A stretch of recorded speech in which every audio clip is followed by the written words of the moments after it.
안녕하세요. 절대값TV의 명품 PD 한PD입니다. 자, 요즘 제가 자금 시장의 흐름에 대해서 계속 자료를 가지고 이야기를 하고 있어요. 자, 이쪽을 공부하다 보면 굉장히 넓게 보면서도 깊게 볼 수 있다는 걸 제가 공부하면서 느껴요. 그러니까 가령 예를 들어서 우리 이제 주식을 사야 되는 게 아닌가? 라고 이렇게 생각할 수 있잖아요. 많은 전문가들이 또 다양한 얘기를 하는데 사실 어떤 사람은 여기가 바닥이다. 어떤 사람은 더 떨어진다. 여러 가지 얘기를 하잖아요. 그런데 그게 사실 이 사람이 맞는 것 같기도 하고 저 사람이 맞는 것 같기도 하고 알 수가 없어요. 정말 듣다 보면 머리가 혼란할 정도로 알 수가 없어요. 이 자금 시장의 어떤 흐름, 우리가 미국의 달러의 흐름은 우리가 알 수가 없어요. 그리고 미국은 자기들이 모자르면 돈을 막 찍어내는 국가고 도대체가 그 시스템이 어떻게 돌아가는지는 알 수가 없으니까 모르지만은 우리나라는 함부로 발권할 수 없는 나라잖아요. 화폐를. 그러다 보니까 시장에 있는 그 화폐를 가지고 돌리다 보면 그게 쉽게 또 신문에서 어떤 나오는 근거를 가지고 쉽게 파악을 할 수 있어요. 자, 제가 계속해서 공부를 해보니까 지금 우리나라는 신문에서 나오는 그 이야기도 돈맥 경화잖아요. 이게 지금 시장에 돈이 없어요. 자금이 유통이 되지 않고 있어요. 자, 자금이 유통이 되지 않는다는 얘기는 몸에 있어서 피가 흐르지 않는다는 거야. 자금이 유통되지 않으면 기업은 망하는 거잖아요. 지난 시간에 제가 10월 달에 채권의 제가 채권 전문가는 아니지만 안 좋은 얘기하면 또 싫어하니까. 자, 어쨌든 지난달에 채권의 거래 금액이 100조가 줄었다는 거야. 자, 그러면 시장에서 100조가 더 필요한데 100조가 시장에서 모자르다는 얘기잖아요. 자, 오늘 나온 얘기가 뭐냐면 긴급 소방수를 투입하겠다라는 거예요. 우리나라 금융위에서 이 채권 시장, 자금 시장에 긴급 소방수를 투입하는데 누가 긴급 소방서냐? 바로 5대 금융지주. 이 사람들이 이 회사들이 이제 긴급 소방서가 되는 거. 아무래도 이 5대 금융지 많은 자금을 확보했잖아요. 은행채를 발행했거나 많은 고객 예탁금 예금들이 많이 들어왔잖아요. 자, 들어왔으니까 자, 그걸 활용해서 연말까지 95조 원을 공급하겠다라는 거예요. 이 얘기는 뭐예요? 그러니까 우리가 앞뒤를 맞춰보면 지금 시장에서 100조 정도가 잘 이게 차환 발행이 안 된다. 그러니까 한 95조 정도를 공급하겠다. 그러니까 좀 앞뒤가 얘기가 맞잖아요. 자, 우리가 어쨌든 이렇게 채권 시장에서의 자금 경색은 뭔가 지금 장사가 안 되는 기업들, 부실한 기업들은 문제가 있을 수 있다라는 거야. 자, 그러면 우리가 앞으로 그런 기업은 투자하면 안 되겠죠? 주식 투자하면 안 되겠죠? 그렇죠? 분명히 조금 사업장이 부실한 사업장은 건설회사는 부도가 날 수도 있겠죠? 그렇잖아요. 지금 거의 부동산 사지 않으니까. 제가 어떤 회사라고 얘기하지는 않겠지만 신문에서 이미 나왔어요. 부실한 사업장을 가진 회사가 자금 경색을 겪고 있다고. 아주 그것도 유명한 회사가 그런 얘기가 좀 나오고 있어요. 실제로. 자, 이렇게 해서 우리가 앞으로의 흐름을 알 수 있어요. 그러면 우리가 앞으로 내년에 이게 올해도 지금 금리가 올라가고 내년엔 금리가 더 올라가는데 내년에는 더 심할 것이다라는 거죠. 자, 그러면 여러분들 지금 주식 투자를 해야 되겠어요? 말아야 되겠어요? 하면 안 되는 거예요. 하면 안 되는 거야, 지금. 우리나라의 경제 분석을 잘 하시는 전문가들도 내년에는 경기 침체가 온다고 거의 확언을 하고 있어요. 그런 확언을 하는 근거 중에 하나가 바로 자금 시장에서, 채권 시장에서 자금이 돌질 않아요. 자, 그런 점을 가지고 우리가 접근해야 된다라는 거예요. 자, 그러면 채권 시장에서 자금이 돌질 않고 은행은 돈이 모자르고, 자, 그리고 저축은행 은행들은 계속 돈을 빨아들이고 고금리에 빨아들이고 있잖아요. 6.5%까지 나오잖아요. 한점 회사채는 6%. 그러면은 우리가 집을 담보로 대출을 받거나 신용대출은 굉장히 많이 올라간다는 거. 이제 7%, 8%, 9% 막 그렇게 올라간다는 거. 그럼 부동산 시장이 어떻게 되겠냐고. 당연히 부동산 시장은 완전히 굉장히 어려운 시장으로 갈 수밖에 없는 거예요. 자, 우리가 시장의 전망은 이렇게 예상을 하는 게 저는 맞다고 봐요. 시장이라는 게 뭐예요? 부동산 시장이라는 것도 결국은 다 대출을 받아서 집을 사는 거잖아요. 그죠? 자동차도 심지어 캐피탈 대출을 받아서 사잖아요. 근데 요즘 자동차 계약을 다 포기하고 있대잖아요. 그죠? 캐피탈 금리가 9%, 10%까지 간대잖아요. 그러니까 차를 사겠습니까? 못 사는 거죠. 그죠? 못 사는 거예요. 자, 집도 마찬가지다. 2.5%, 3.5% 맞던 것을 7%, 8% 받는다고 하면 집을 살 수가 없어요. 아무리 좋은 입지에 좋은 가격에 분양을 해도 대출을 받을 수가 없어요. 이제 돈 있는 사람들만 사는 거야. 자, 그런 아주 그 힘든 시장으로 간다라는 거예요. 레고랜드발 그 회사채 시장 불안이 확산되는 것을 막기 위해서 은행의 자금 공급 능력을 동원해서 정부는 조기 진화하겠다라는 의지예요. 그러니까 이제 예전에는 이제 정부가 이제 뭐 국채 매입을 하거나 뭐 그렇게 해서 정부의 한국은행에서 돈을 풀어서 이렇게 했는데 지금은 그럴 수가 없잖아요. 지금은 긴축을 해야 되고 긴축 상태에서 금리를 올려야 되는 거기 때문에 은행이 가지고 있는 가용 자산을 가지고 채권 시장을 안정시키는 방법밖에 없다라고 정부도 판단하고 있는 거예요, 지금.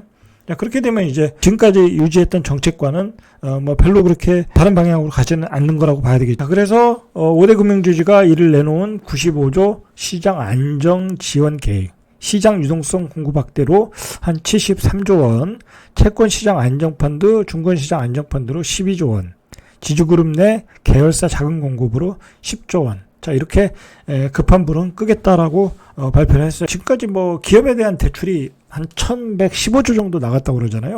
근데 괜찮은 기업들도 이런 상태 되면 부도가 날 수 있거든요.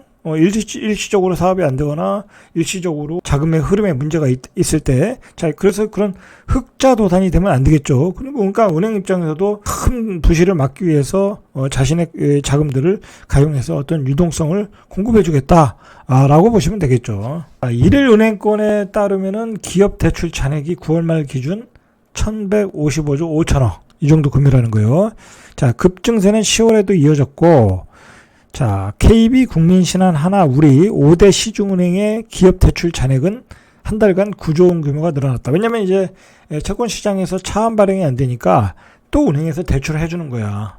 그러니까 지금은 채권 시장에서 차환 발행이 안 되기 때문에 은행의 역할이 굉장히 중요해졌어요. 그리고 또 고객의 예금이 다 은행으로 들어가고 있잖아. 그죠? 은행의 기업 대출이 더욱 많이 늘어난다, 앞으로. 자, 당연히 이제 금리는 더 올라가겠죠. 그러니까 기업은 앞으로 더 힘든 거야. 채권 발행을 통해서 약간의 낮은 금리로 발행할 수도 있는데 은행을 통하면 금리가 더 올라가겠죠. 국제금융협회는 최근 세계부채 보고서에서 우리나라 비금융기업의 국내 총생산 GDP 대비 부채 비율이 2분기 기준으로 117.9, 거의 118%라고 그래요. 자, 이게 어느 정도냐면 홍콩이 279%, 싱가포르가 161%, 중국이 157% 해서 세계에서 네 번째로 높은 수치다라는 거예요. 높은 수치라는 거예요. 결코 낮은 수치가 아니라는 거예요. 골드만삭스가 지난달 발표된 9월 소비자 지출이 전월보다 0.6% 올랐다. 시장 전망치는 0.4% 상회하고, 자, 그러니까 0.4%를 전망했는데 전월보다 0.6% 올랐다. 그러니까 미국은 인플레이션 상황 속에서도 소비에는 문제가 없는 거야. 그러니까 이게 문제죠. 미국이 지금 인플레이션 때문에 금리를 올려야 되는데 이렇게 소비가 계속 오르면, 소비자 지출이 계속 오르면 금리를 내릴 수가 없잖아요. 그러니까 금리를 미국은 계속 올릴 수밖에 없다. 라는 게 이제 골드만삭스의 이야기예요. 지난 3, 4분기 미국의 국내 총생산 GDP 증가율이 2.6%. 우리는 이번 3분기인가 0.3%였잖아요. 올해 첫 상승 전환점을 시작했다. 그러니까 미국의 GDP 증가율이 이렇게 높게 나오고 있어요. 자, 골드만삭스는 이러한 수치가 물가 상승 징후라고 판단하면서 연준이 이를 막기 위해서 금리 인상을 계속할 수밖에 없다. 자, 금리 인상은 계속할 수밖에 없어요. 자, 그런데 요즘 미국 증시가 폭등하고 있어요. 자, 그리고 우리나라 증시도 폭등하고 있어요. 랠리죠. 단기 랠리인데 이게 뭐 베어마켓 랠리일 가능성이 많다. 그러니까 이게 어려운 거야. 분명히 지금 이렇게 뭐랄까요, 그 물가 상승을 하고 금리 인상 요인이 있는데도 그에 따라 한국의 주식도 외국인이 사. 자, 그건 간단해요. 어렵게 생각하실 필요 없어요. 그냥 그 사람들이 이 과대 낙폭이 나왔기 때문에 어떤 베어마켓 랠리, 자, 그 사이에서 수익률 게임 하는 거예요. 어떤 파생 상품을 이용해서. 그렇잖아요. 뭐 주식이라는 게 한없이 떨어질 수 없잖아요. 주식은 어떤 일종의 머니 게임이니까. 자, 그래서 일반인들이 어려운 거예요. 주식은 이렇게 어떤 그 뭐랄까 상식적으로 보면 시장이 예상도 안 되고 보이지도 않아요. 그냥 낙폭이 과대면 들어가야 되는 거예요. 낙폭이 과대면. 그래서 베어마켓 랠리가 나와서 거기서 수익을 내고 그런 건데 일반인들이 그걸 따라하기가 쉽지 않아요. 그래서 주식이 어려운 거예요. 자, 그래서 골드만삭스가 보니까 GDP도 상승하고 있고 물가 상승도 계속되고 있고 하기 때문에 연준이 내년 3월까지 금리를 계속 올린다는 거야. 11월에 0.75 올리고 12월에도 0.75 올린 데다가 요즘 좀 완화해가지고 0.5 여기까지는 다 예상하고 있는 거예요. 자, 그리고 내년 초에 두 차례 0.25, 0.25. 자, 그렇게 해서 한 4.5에서 5.0까지 올릴 거라. 라고 예상을 하고 있어요. 최대 5% 정도까지는 올릴 거라는 거예요. 그러니까 이것 보면은 시장이 계속 좀 안 좋아야 되거든요. 자, 근데 이런 게 다 악재가 반영됐다고 보는 거죠. 미국 시장은 그렇게 보고 있는 거예요. 그렇게 해서 랠리가 나왔죠. 그러나 다시 이제 또 너무 이제 물가가 안 잡힌다. 자, 그러면 또 금리를 더 강하게 올릴 수도 있다. 그러면 또 시장이 조정을 받고 그런 식으로 예상을 하면 되겠죠. 자, 미국은 이렇게 금리를 내릴 생각이 없고 내년까지 5%대로 가면은 우리 무역 적자는 결국 이제 계속 확대가 될 수밖에 없죠. 지금 무역 수지가 7개월 연속 적자. 자, IMF 외환위기 기록 갱신할 정도로 적자 연속이라는 거예요. 10월 수출이 524억 8천만 달러, 전년 동기 대비 5.7% 감소. 반면 수입은 같은 기간 9.9% 늘어나서 591억 8천만 달러. 무역 수지가 67억 달러 적자를 기록했다고요. 10월 무역 적자 규모는 9월에 비해서도 약 1.7배 늘어났어요. 자, 적자폭이 계속 늘어나고 있어요. 자, 그러면 이제 우리 외환위기에 대한 그 리스크가 더 올라가겠죠. 자, 이렇게 되면 외환 보유고가 자꾸 줄어드니까. 자, 그러니까 전체적으로 우리나라 어떤 경제 상황을 보면 굉장히 안 좋은 방향으로 가고 있어요. 채권 시장에서 자금 경세 기업들의 그리고 부동산 PF의 어떤 부실, 그다음에 무역 적자 확대, 좋은 게 없죠. 자, 그러니까 자꾸 금리가 올라가는 거예요. 이런 시장에서 일반인들이 돈 벌기가 쉽지 않거든요. 자, 이럴 때는 그냥 상승을 하면, 본전이 되면, 이익이 나면 그냥 빠져나오는 게 좋아요. 빠져나와서 그냥 5%, 6% 금리 찾아 가시면 되는 거예요. 오늘 나온 기사 중에 재밌는 기사가 나왔어요. 보세요. 84제곱미터 국평 집값이 1년 전 전세값보다 낮아졌다라는 얘기예요. 그러니까 전세값보다 매매 가격이 더 낮아졌다라는 거예요. 매도가와 실거래가가 1년 전 전세값 아래로 내려가는 경우가 생기고 있다라는 거예요. 그러니까 이제 깡통 전세라는 거잖아요. 자, 이게 왜 그러냐면 2년 전에 임대차 보호 3법이 하면서 적용하면서 전세 가격이 급등했잖아요. 자, 전세 가격은 급등하고 매매 가격은 떨어졌잖아요. 전세값보다 매매 가격이 더 떨어진 거야. 자, 그래서 그 역전 현상이 생기기 시작했다라는 거예요. 여기 예를 보시죠. 경기도 김포시 고천읍의 수기마을 힐스테이트 2단지 전용 8사가 최근에 5억 9천에 거래가 됐다고 그래요. 근데 이게 지난해 11월과 6월에 5억 6천, 6억에 전세 거래됐던 거야. 그러니까 6억에 전세 거래됐던 게 5억 9천에 거래됐다는 거야, 실거래. 깡통 전세가 됐다라는 거죠. 자, 이 밖에 해당 단지의 경우 5억 원 중반 후반부터 6억대 초반까지 매물이 상당수 나와 있다라는 거예요. 자, 이런 게 보통 소형 평수에서 일어나는데 수도권의 중대형 평수에서도 일어나고 있다라는 거예요. 그러니까 제가 얘기했잖아요. 예전에 저금리 때문에 전세 가격에도 거품이 꼈다. 그 거품으로 많은 사람들이 갭 투자해서 많이 돈 벌었다고 생각했잖아요. 자, 그러나 그 거품이 빠지고 있다라는 거야, 고금리 때문에. 자, 여러분, 요즘 전세 시장이 굉장히 심각해요. 어디서 심각하냐면, 자, 예를 들어 드릴게요. 예를 들어 강남 또는 준강남, 그런데 중대형 아파트들이 예를 들어 15억, 18억 막 그렇게 가잖아요. 근데 그 사람들도, 전세 사는 사람들도 대출을 받았을 거야, 아마. 그죠? 15억, 18억 받는 사람도 7, 8억 전세 받을 수 있잖아요. 그죠? 대출을 받을 수 있잖아요. 근데 금리가 올라가니까 그 사람들이 그런 집에서 살 수가 없는 거야. 그러니까 그 사람들이 하향하겠죠? 사이즈를 줄여서 가겠죠? 그러면 한 10억짜리, 12억짜리로 가는 거야. 그러면 그 자리를 딴 사람이 메꿔줘야 되는데, 예를 들어 18억짜리 뭐 45평짜리 강남에 그 전세를 딴 사람이 들어와야 되는데 안 들어오는 거야. 그 가격에는. 응? 왜냐하면 금리가 올라갔기 때문에 수요가 없어진 거야. 이거는 제가 강남에 사는 사람한테 실제 들은 얘기예요. 그래가지고 그 강남의 고가 아파트에 전세를 맞추는 사람들이 난리가 난 거야. 그러면 어떻게 됐어요? 그 사람들이 당장 17억을 어디서 구하냐고. 그죠? 구하기가 힘들겠죠. 대출도 안 나오고, 아직 조정지구니까. 자, 그래서 굉장히 곤란한 상황이 있고, 그런 매물들이 급매물로 나오는 거야. 지금 막 7, 8억씩, 빼고 나오는 거야. 그래서 그렇게 급매물이 나오는 거. 그러니까 어떻게 되겠어요? 계속 밑으로 가는 거야. 밑으로 가면서 전세 가격이 떨어지는 거야. 낙수 효과로. 자, 지금 그래서 갭 투자들이 아주 굉장히 고생을 하고 있는 거예요, 지금. 자, 그런 상황이다, 지금 전세 시장은. 또 하나 보시죠. 인천 서구의 거맘동의 거맘 신명 스카이뷰 2차 84. 지난해 8월과 11월 거래되었던 전세 가격이 3억 5천만 원. 자, 근데 지금 실거래 가격이 얼마에 나와 있냐? 3억 3천에 나와 있다는 거예요. 전세 가격이 3억 5천. 그러니까 이때 3억 5천일 때 대부분이 갭 투자로 얼마나 많이 들어갔겠냐고. 자, 갭 투자들이 다 쫄딱 망한 거야. 망한 거야, 지금. 자, 959에 미분양 났던 아파트인데 84가 11억 정도인데 뭐 안 깎아준다, 배짱 부리다, 할인 분양한다는 얘기가 나와요. 그러니까 지금 이제 미분양 났던 아파트들은 할인 분양하는 분위기로 가고 있다. 왜냐면 그 할인 분양 안 하면 지금 그 회사가 부도나게 생겼거든. 건설사들이 지금 자금 부담에 시달리고 있잖아요. 자금 부담에 시달리고 있잖아. 여러분 기다리면 할인 분양 받는다니까 지금.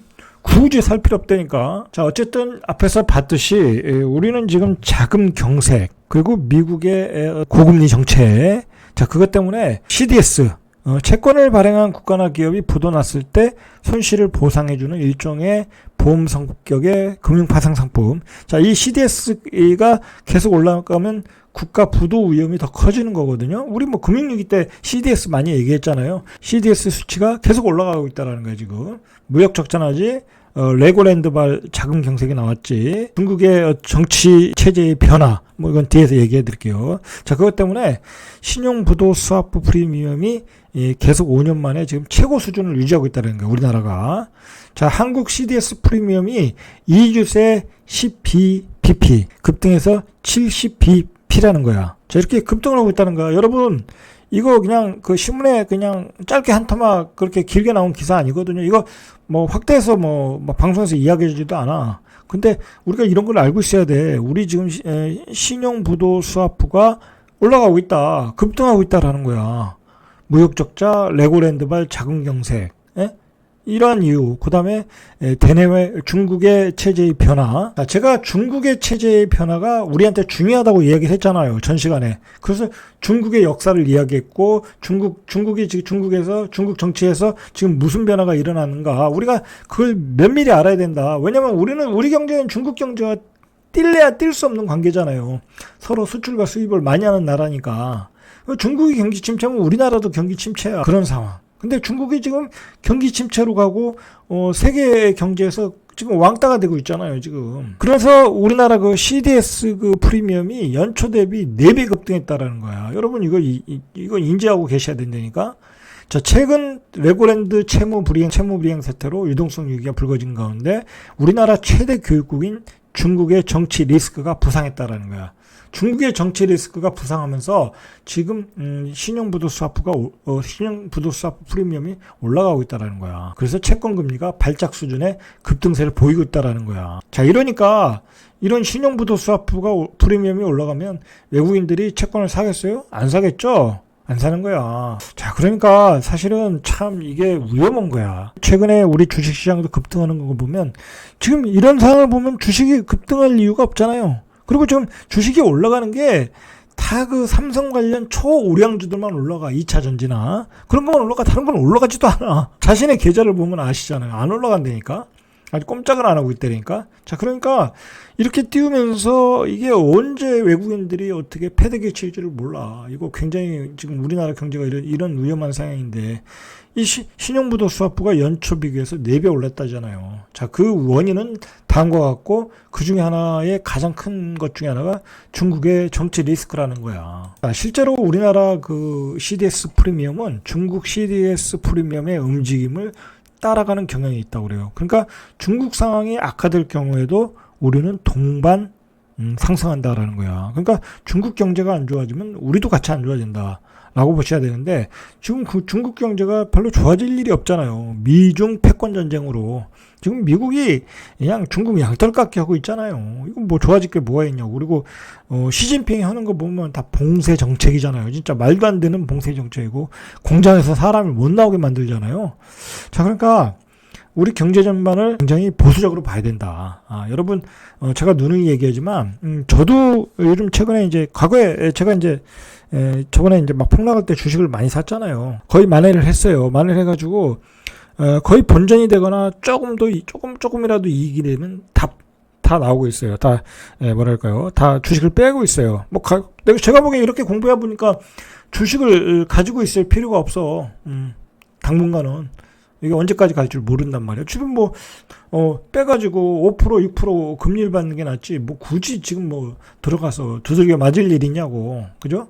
이렇게 국가 부도 위험도 일어나고, 그리고 많은 기업들이 자금 경색을 겪고 있고, 부동산 PF는 부실하고, 주식을 가지고 있을 때가 아니라는 거야. 뭐 부동산도 마찬가지고 지금. 자, 시진핑 주석이 지난달 산 연임을 확정하고 1인 지배 체제를 강화했잖아요. 자, 그래서 지금 중국에서 글로벌 자금들이 썰물처럼 빠져나오고 있어요. 글로벌 자금뿐만 아니라 중국의 부자들도 재산을 다 빼고 있어요, 지금. 자, 우리나라는 대중국 수출 의존도가 높기 때문에 중국 위안화 가치와 CDS 프리미엄의 움직임에 민감하게 반응을 한다. 지난달 초 108bp였던 중국의 CDS 프리미엄이 126bp로 급등했다. 그러니까 중국의 CDS 프리미엄이 올라간다. 그럼 우리도 위험하다라고 생각하시면 돼요. 자, 이렇게 많은 자금 시장의 흐름을 보면 굉장히 많은 위험이 도사리고 있다. 제가 이제 요즘 느끼는 게 이 본질적인 공부를 좀 하셔야 돼. 주식 시황이라든지 뭐 많은 그 뭐 금리가 뭐 어떠고 저쩌고 그런 거 공부할 필요 없어. 제가 보기엔 금리는 그냥 내년까지 그냥 한 5% 올라간다라고 그냥 보면 되는 거야.